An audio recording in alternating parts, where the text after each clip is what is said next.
Hello বন্ধুরা, আসসালামু আলাইকুম। কেমন আছেন সবাই? আশা করি সবাই আল্লাহর রহমতে ভালো আছেন। তো আমি আপনাদের সামনে আজকে একটা নতুন ভিডিও নিয়ে আসছি। আজকে আমি আপনাদেরকে আর্টিকেল এ এবং এন এর ব্যবহার দেখাবো।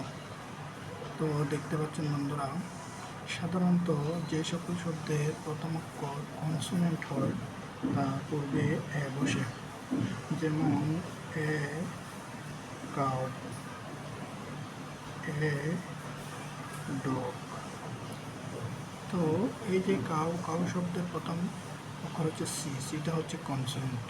এবং ডগ ডগ শব্দের প্রথম অক্ষরটা হচ্ছে ডি, ডিটাও কনসোনেন্ট।